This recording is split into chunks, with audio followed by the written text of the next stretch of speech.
Dear student, आज हम अध्याय 9 भारतीय राजनीति नए बदलाव पढ़ेंगे।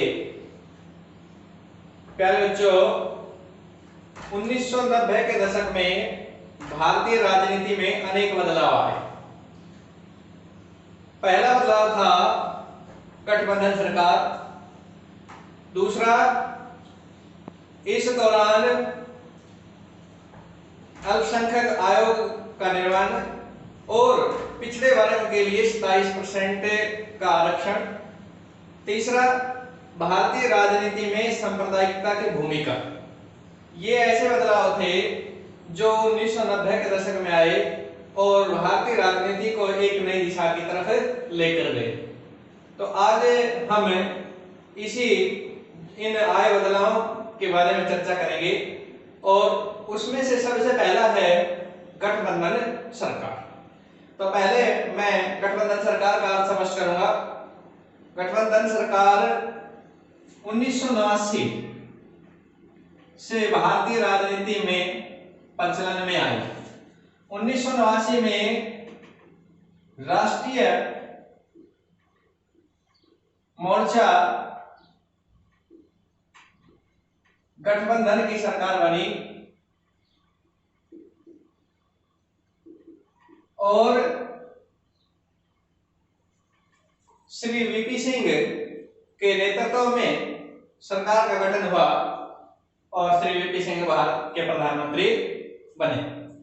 इस सरकार ने कुछ महत्वपूर्ण कार्य किए और उनमें से सबसे पहला था अल्पसंख्यक आयोग का गठन। अल्पसंख्यक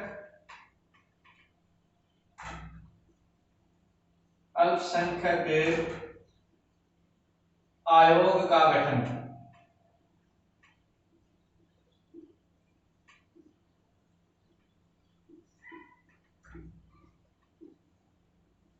यह आयोग वीपी सिंह सरकार द्वारा गठित किया गया और इस आयोग का मुख्य कार्य भारत में पिछड़े वर्ग के लोगों की सामाजिक और आर्थिक दशा का पता लगाना और उस के बारे में रिपोर्ट पेश करना था। दूसरा जो वीपी सिंह सरकार ने कार्य किया वो अल्पसंख्यक आयोग की रिपोर्ट के आधार पर पिछड़े वर्ग के लिए 1990 में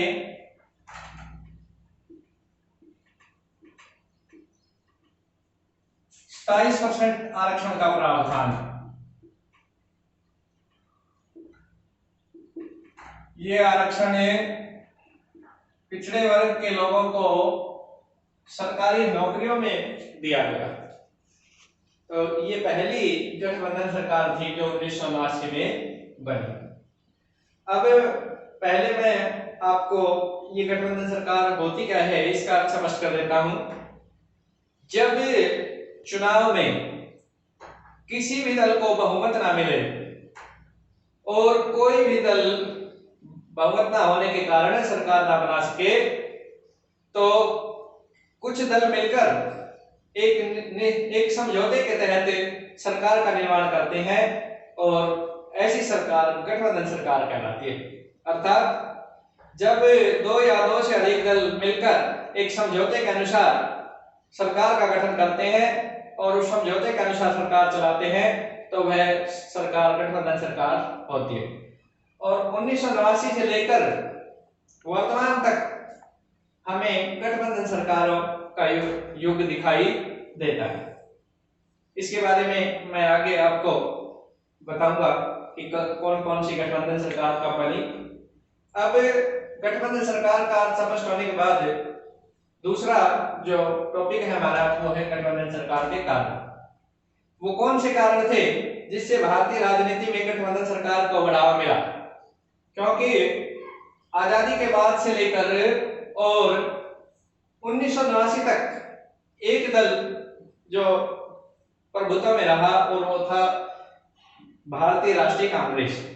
1952 से लेकर 1988 तक भारतीय राष्ट्रीय कांग्रेस ने केंद्र में सरकार बनाने का कार्य किया और ज्यादातर कार्यकाल में केंद्र में कांग्रेस की सरकार रही।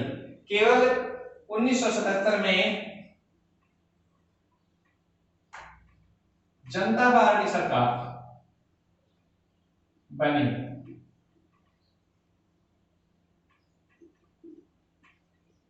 तो इस दौरान एक ही पार्टी की सरकार रही और वो थी कांग्रेस पार्टी। लेकिन 1989 के बाद लगातार गठबंधन सरकारें देखने को मिली। तो ये क्या कारण थे जिसके कारण 1989 से लेकर और 2019 के चुनाव तक गठबंधन सरकार बनती चली गई। और उनमें हम पहला कारण है हमारा राजनीतिक दलों की निष्क्रियता। चुनाव होने के बाद राजनीतिक दल निष्क्रिय हो जाते हैं। जिन वायदों के साथ वो चुनाव लड़ते हैं उन वायदों को वो भूल जाते हैं और अपने निजी स्वार्थ के कार्यों में लग जाते हैं, जिसके कारण जनता में उनके प्रति रोष पैदा हो गया और गठबंधन सरकार का दौर शुरू हुआ। जनता ने किसी एक दल को बहुमत देना नहीं दिया। दूसरा जो कारण है वो है क्षेत्रीय दलों में वृद्धि। जो हमारे राष्ट्रीय दल थे उनकी ख्याति लगातार कम होती चली गई और जिसके कारण क्षेत्रीय जो विभिन्न क्षेत्रों में क्षेत्रीय दलों का विकास हुआ और अनेक क्षेत्रीय दलों के विकास के कारण भारतीय राजनीति में दलों की संख्या बहुत बढ़ गई, जिससे मतदाताओं के वोट बढ़ गए और मतदाता अपने अपने क्षेत्र के दलों को वोट देने लगे, जिससे जो राष्ट्रीय पार्टियां थी उन्हें कम सीटें मिली और किसी एक दल को बहुमत न मिलकर सभी दलों को बटकर सीटें मिलने लगी और गठबंधन राजनीति की शुरुआत हुई। तीसरा हमारा है समाज में परिवर्तन। आजादी के बाद भारतीय समाज में आर्थिक, सामाजिक और राजनीतिक परिवर्तन हुए और इन परिवर्तनों के कारण भारतीय राजनीति भी अछूती नहीं रही और जनता ने जो प्रारंभ में जो पार्टियां थी जिनका प्रभाव बहुत अधिक था, जो कांग्रेस पार्टी थी, उसके प्रति जनता का धीरे धीरे सामाजिक, आर्थिक और राजनीतिक परिवर्तनों के कारण उससे मोहभंग हो गया और अब जनता को कोई दूसरा विकल्प दिखाई नहीं दे रहा। तो जनता ने खंडित जनादेश के रूप में अपना मत देना शुरू कर दिया और गठबंधन की राजनीति का उदय हुआ। चौथा पॉइंट हमारा राजनीतिक दलों का गिरता सत्र।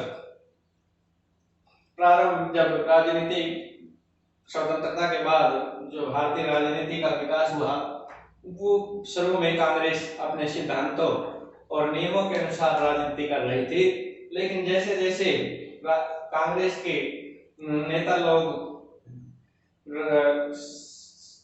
राजनीति का स्वाद चखते गए तो उन्होंने सत्ता में रहने का मन बना लिया और वो कार्य भी करने लगे जो जनता की भलाई के नहीं थे। वो अपने निजी स्वार्थ के लिए कार्य करने लगे और अधिकतर नेता भ्रष्टाचार और रिश्वत के मामलों में संलिप्त हो गए, जिसके कारण अनेक इन राजनीतिक दलों का सत्र गिर गया और इनका नैतिक पतन हो गया। इस कारण भी जनता ने गठबंधन की सरकार को चुना या एक दल को बहुमत देना बंद कर दिया। पांचवा जो हमारा पॉइंट है बहुमत आधारित सरकार में जनता का विश्वास। प्रारंभ में जनता ने लगातार 1977 तक बहुमत की सरकार बनाई, लेकिन जब ये जनता बहुमत की सरकार बना लेते थे तो सरकार चुनने के बाद जो जनता जिन अपने हितों की पूर्ति के लिए सरकार का निर्माण करती थी वो हित जनता के पूरे नहीं और सरकार ने भी अपने वादे पूरे नहीं किए, जिसके कारण जनता का सरकार से विश्वास उठ गया और अब जनता ने गठबंधन की सरकार को बढ़ावा दिया। ये हमारा दूसरा टॉपिक था गठबंधन की सरकार के कारण। अब अगला हमारा जो टॉपिक है वो है गठबंधन सरकार के लक्षण या विशेषताएं। वो कौन से लक्षण या विशेषताएं हैं जिससे हम ये कह सकते हैं कि ये एक गठबंधन सरकार है। तो उसमें सबसे पहला पॉइंट जो है वो है कि गठबंधन सरकार में दो या दो से अधिक दल शामिल होते हैं। अगर कोई एक दल सरकार बनाता है तो वह गठबंधन सरकार नहीं है। अगर दो या उससे ज्यादा दल मिलकर सरकार बनाते हैं तो वह सरकार गठबंधन सरकार कहलाती है। दूसरा जो इसकी विशेषता है, दूसरा पॉइंट जो है, गठबंधन सरकार का एक परस्पर आपसी समझौता होता है और उस आपसी समझौते के आधार पर ही गठबंधन सरकार चलती है। अगर उस आपसी समझौते को सबसे बड़ा दल तोड़ने की कोशिश करता है तो गठबंधन सरकार गिर जाती है। तीसरा, गठबंधन सरकार में निर्णय आपसी सहमति से लिए जाते हैं। किसी एक दल के निर्णय को प्रभावी नहीं माना जा सकता, सब मिल बैठकर आपस में निर्णय करते हैं। गठबंधन सरकार में सभी दल एक दूसरे का आदर करते हैं और एक दूसरे के विचारों के अनुसार कार्य करते हैं। एक दूसरे के विचारों से सहमत होकर ही कोई काम करते हैं। गठबंधन सरकार में सरकार को चलाने के लिए कई बार दलों को अपने सिद्धांतों को त्यागना पड़ता है, नहीं तो सरकार आपसी विचारों का टकराव हो जाएगा और सरकार गिर जाएगी। गठबंधन सरकार में सरकार आपस में कोई भी निर्णय करते समय अगर किसी निर्णय पर आपसी असहमति हो जाती है तो एक समन्वय समिति का गठन किया जाता है ताकि आपसी विरोध होने पर वह समन्वय समिति उन विरोधों को सुलझा सके। तो गठबंधन सरकार के लिए एक समन्वय समिति का निर्माण किया जाना चाहिए। ये हमारे गठबंधन सरकार के लक्षण हैं। तो ये हमारा टॉपिक कंप्लीट होता है। हमारा अगला टॉपिक है गठबंधन के प्रकार या प्रतिमान। गठबंधन कितने प्रकार के होते हैं इसमें चर्चा करेंगे हम। तो इसमें सबसे पहला है एक दल की प्रधानता वाला गठबंधन। एक दल की प्रधानता वाले गठबंधन में एक दल बड़ा होता है और यह बहुत प्रभावशाली होता है और इसके साथ अन्य छोटे छोटे दल मिलकर गठबंधन सरकार का निर्माण करते हैं। ये छोटे छोटे दल सरकार के निर्णयों को प्रभावित तो करते हैं लेकिन सरकार को नियंत्रित नहीं कर सकते, क्योंकि इसमें एक दल बड़ा होता है जो प्रभावशाली होता है और वह अपने निर्णयों को प्रभावशाली ढंग से ले सकता है। इस प्रकार का गठबंधन जो वर्तमान हमारी सरकार है 2019 में जो लोकसभा चुनाव हुए और राष्ट्रीय जनतांत्रिक गठबंधन के नेतृत्व में श्री नरेंद्र मोदी के नेतृत्व में सरकार का निर्माण किया गया और श्री नरेंद्र मोदी प्रधानमंत्री बने। तो जो भारतीय जनता पार्टी है उसको अपने दम पर इस चुनाव में 303 सीटें मिली और गठबंधन को लगभग 335 सीटें प्राप्त हुई। तो इसलिए जो गठबंधन के अन्य छोटे दल हैं वो इस सरकार को नियंत्रित नहीं कर सकते। अगला जो दूसरा है हमारा परस्पर एक समान दो विरोधी गठबंधन। इस प्रकार का गठबंधन में दो गठबंधन होते हैं और जो परस्पर विरोध पर आधारित होते हैं। 2014 के चुनाव और 2009 के चुनाव में हमें इस प्रकार का गठबंधन भारतीय राजनीति में देखने को मिला। 2009 में भारत में चुनाव से पहले दो गठबंधन बने, एक राष्ट्रीय जनतांत्रिक गठबंधन और दूसरा संयुक्त प्रगतिशील गठबंधन। एक को एनडीए कहा गया, एनडीए, और दूसरे को कहा गया यूपीए। एनडीए से हमारा अभिप्राय है नेशनल डेमोक्रेटिक अलायंस और यूपीए से हमारा है यूनाइटेड प्रोग्रेसिव अलायंस। जो एनडीए था ये भारतीय जनता पार्टी के नेतृत्व में गठबंधन बनाया गया और जो यूपीए था वो कांग्रेस के नेतृत्व में गठबंधन बनाया गया। क्योंकि कांग्रेस और भाजपा दोनों विरोधी पार्टियां हैं तो ये दोनों गठबंधन भी आपसी विरोध पर आधारित थे। और 2009 के चुनाव में जो यूपीए था संयुक्त प्रगतिशील गठबंधन, इसको सफलता मिली और श्री मनमोहन सिंह के नेतृत्व में सरकार का निर्माण किया गया। अर्थात परस्पर एक समान दो विरोधी गठबंधन ऐसे गठबंधन से है जिसमें दो समान गठबंधन होते हैं और जो एक दूसरे के विरोध पर आधारित होते हैं और दोनों गठबंधनों का प्रभाव लगभग बराबर होता है।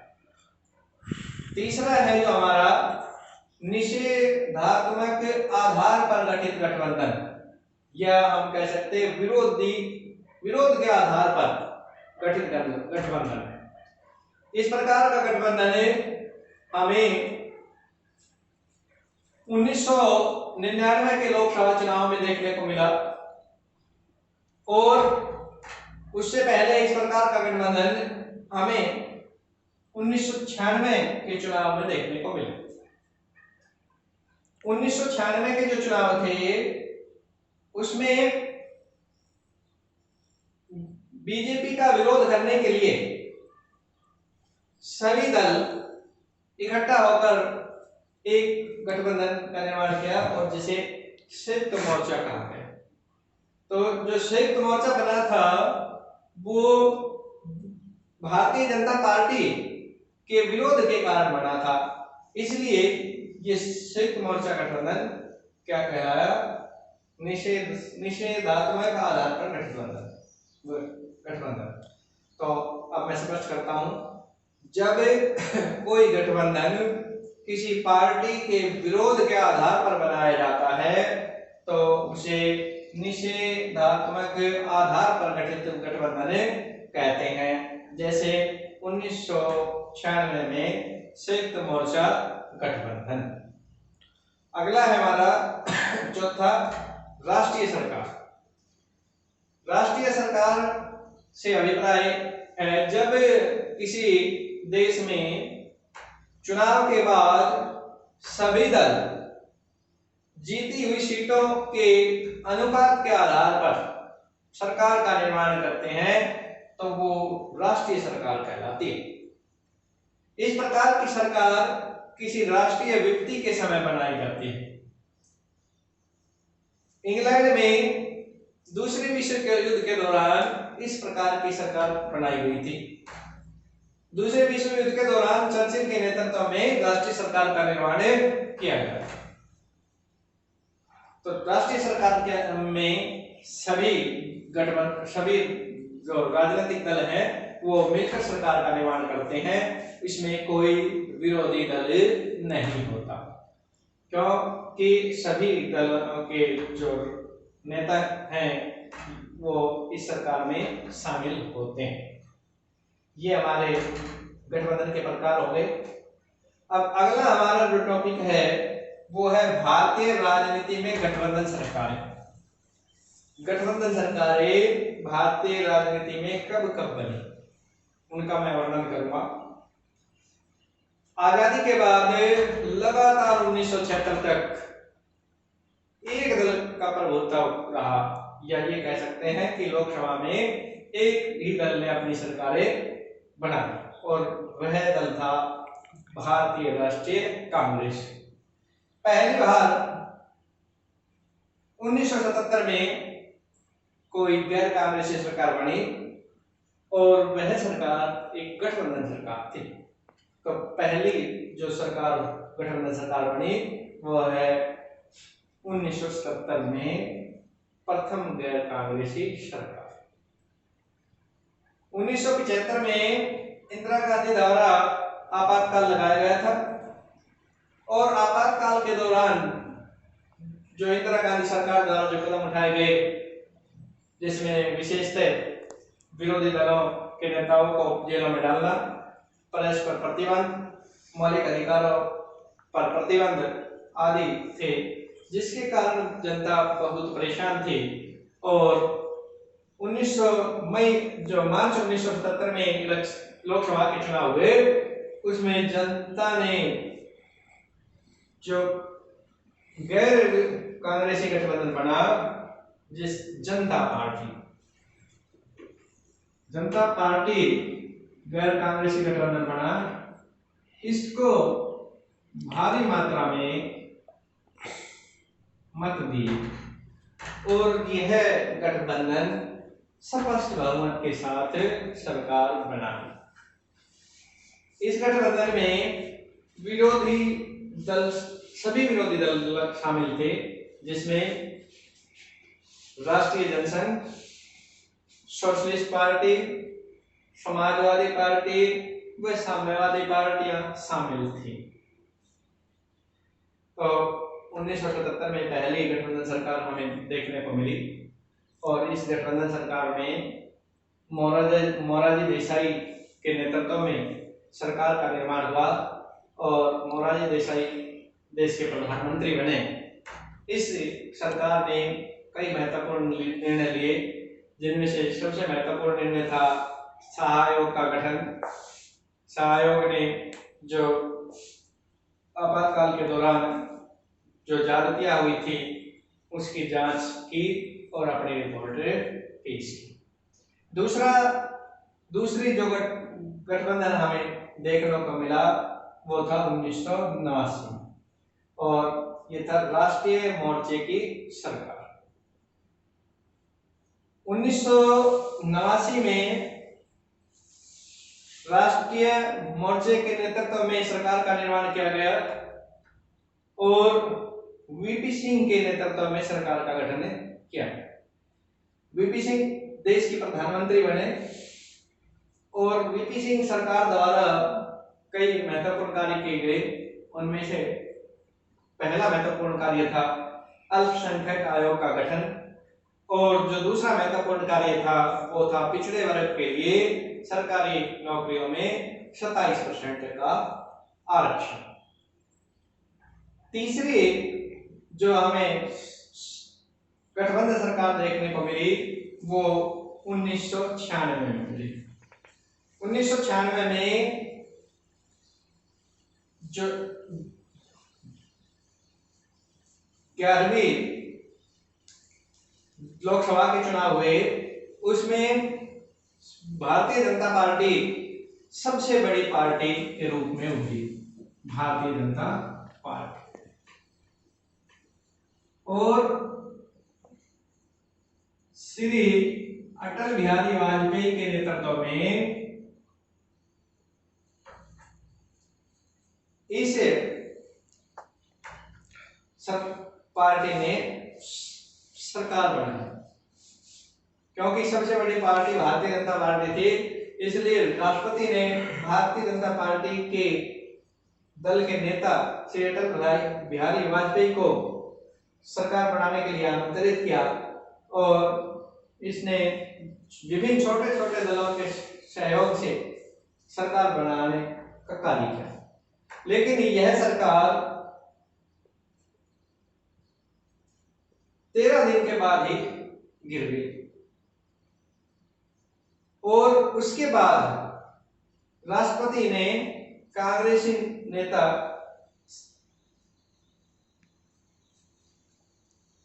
कांग्रेस को सरकार बनाने के लिए आमंत्रित किया, लेकिन कांग्रेस ने सरकार बनाने से मना कर दिया। फिर राष्ट्रपति ने संयुक्त मोर्चा, जिसमें मुख्य जो बड़ा दल था वो था जनता दल, जनता दल के नेता श्री एच.डी. देवेगौड़ा को सरकार बनाने के लिए आमंत्रित किया और श्री एच.डी. देवेगौड़ा ने संयुक्त मोर्चे गठबंधन की सरकार बनाई। इस संयुक्त मोर्चे में अनेक दल शामिल थे और इस संयुक्त मोर्चे को कांग्रेस ने बाहर से समर्थन दिया और लगभग एक साल तक श्री एच.डी. देवेगौड़ा भारत के प्रधानमंत्री रहे। लेकिन एक साल के बाद कांग्रेस ने जनता दल पर दबाव बनाया कि वह नेतृत्व में परिवर्तन करे और कांग्रेस के दबाव में जनता दल को अपना नेतृत्व परिवर्तन करना पड़ा और श्री इंद्र कुमार गुजराल भारत के प्रधानमंत्री बने और श्री इंद्र कुमार गुजराल भी लगभग 1 वर्ष तक भारत के प्रधानमंत्री रहे और इसके बाद कांग्रेस ने इस गठबंधन से अपना समर्थन वापस ले लिया और यह सरकार गिर गई और अगले लोकसभा चुनाव हमारे 1998 में हुए। 1998 में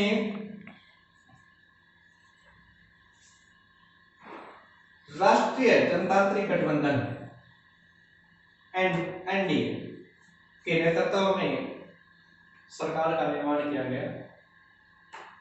इस चुनाव में भी भारतीय जनता पार्टी सबसे बड़े दल के रूप में उभरी और श्री अटल बिहारी वाजपेयी को सरकार बनाने के लिए आमंत्रित किया गया और श्री अटल बिहारी वाजपेयी ने सरकार का निर्माण किया विभिन्न दलों के सहयोग से, लेकिन यह सरकार भी लंबे समय तक नहीं चल पाई। 13 महीने बाद एआईडीएमके की प्रमुख श्रीमती जयललिता द्वारा इस गठबंधन से समर्थन वापस ले लिया गया और जयललिता के समर्थन वापस ले लेने के कारण यह सरकार गिर गई और दोबारा से चुनाव कराने पड़े और 13 महीने के बाद ही हमें अभी 1999 में दोबारा से चुनाव में जाना पड़ा। ये 12वीं लोकसभा के चुनाव थे और 1999 में 13वीं लोकसभा के चुनाव हुए। 13वीं लोकसभा के चुनाव में भी भारतीय जनता पार्टी सबसे बड़ी पार्टी बनी, लेकिन बहुमत से कुछ पीछे रह गई और अब इस सरकार ने भी इसमें भी भारतीय जनता पार्टी ने अटल बिहारी के नेतृत्व में गठबंधन सरकार का निर्माण किया और इस गठबंधन को राष्ट्रीय जनतांत्रिक गठबंधन कहा गया। इस गठबंधन में अनेक दल शामिल थे, जैसे एआईडीएमके, तृणमूल कांग्रेस, अपना दल, तो ये लगभग 24 दलों का गठबंधन था और यह सरकार लगभग अब इस सरकार ने अपना 5 वर्ष का कार्यकाल पूरा किया और 2004 तक चले।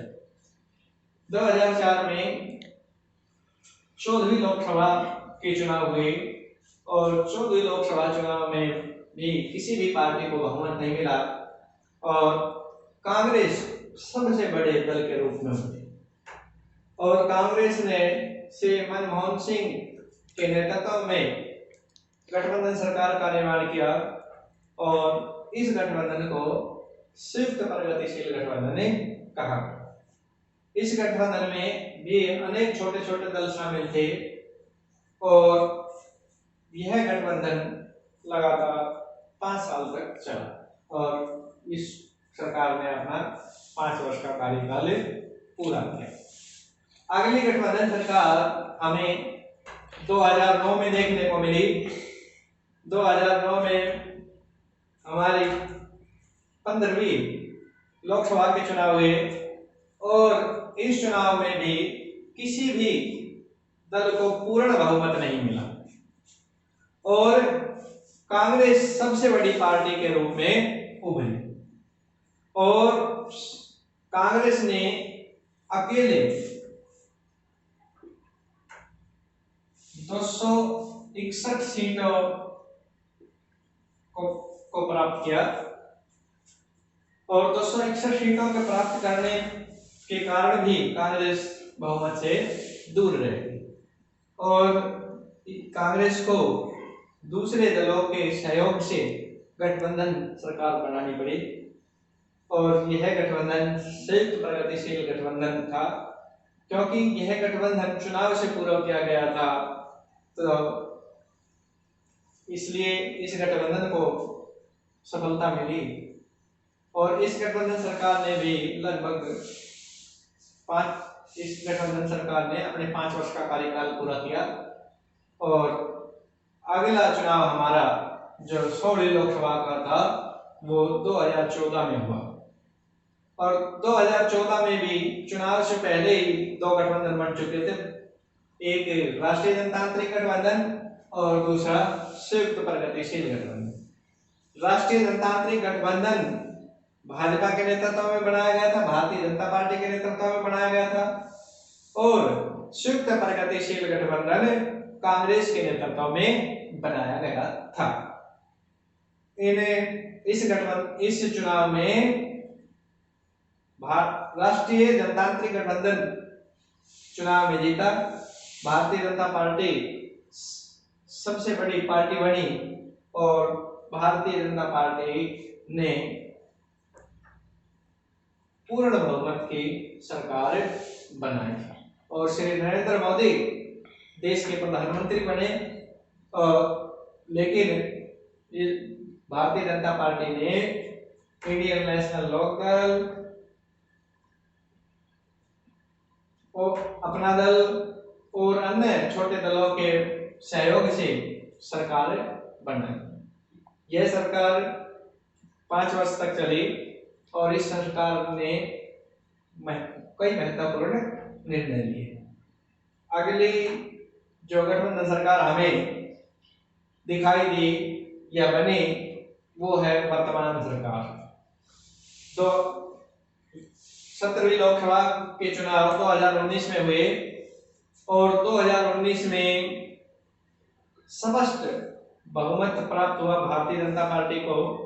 भारतीय जनता पार्टी ने अपने दम पर 303 सीटें प्राप्त की लेकिन क्योंकि चुनाव से पूर्व ही 2 गठबंधन हो चुके थे, भारतीय जनता पार्टी के नेतृत्व में राष्ट्रीय जनतांत्रिक गठबंधन और कांग्रेस ने संयुक्त प्रगतिशील गठबंधन बनाया था, इसलिए श्री नरेंद्र मोदी ने राष्ट्रीय जनतांत्रिक गठबंधन के नेतृत्व में सरकार का गठन किया और यह सरकार वर्तमान में अब हमारी कार्य कर रही है और श्री नरेंद्र मोदी हमारे देश के प्रधानमंत्री हैं। इस गठबंधन सरकार ने कई महत्वपूर्ण निर्णय लिए हैं जिनमें से सबसे महत्वपूर्ण निर्णय है वो है जम्मू कश्मीर में धारा 370 को समाप्त करना।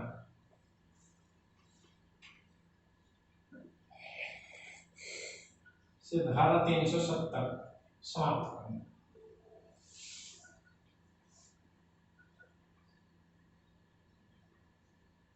तथा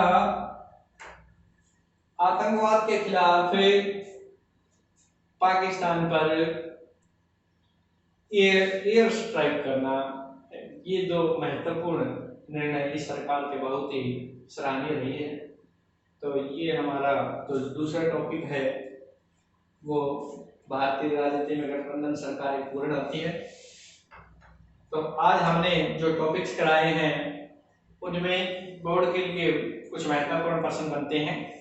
जो सबसे पहला प्रश्न जो बनता है वो है गठबंधन सरकार क्या है और गठबंधन सरकार के कारण बताएं। दूसरा जो प्रश्न हमारा बनता है गठबंधन सरकार क्या है, गठबंधन सरकार के लक्षण बताएं। और तीसरा जो प्रश्न हमारा बनता है वो है गठबंधन सरकार के विभिन्न प्रकार या प्रतिमान कौन से हैं, या गठबंधन सरकार के प्रकारों का वर्णन कीजिए। चौथा जो प्रश्न हमारा बनता है भारतीय राजनीति में गठबंधन सरकारों पर नोट लिखें, या भारतीय राजनीति में गठबंधन सरकारें कब बनी उनका वर्णन कीजिए। ये हमारे महत्वपूर्ण प्रश्न बनते हैं। तो आज का हमारे टॉपिक्स खत्म होते हैं। मैं उम्मीद करता हूँ कि आप लोगों को सारे टॉपिक अच्छी तरह समझ में आ गए होंगे। धन्यवाद।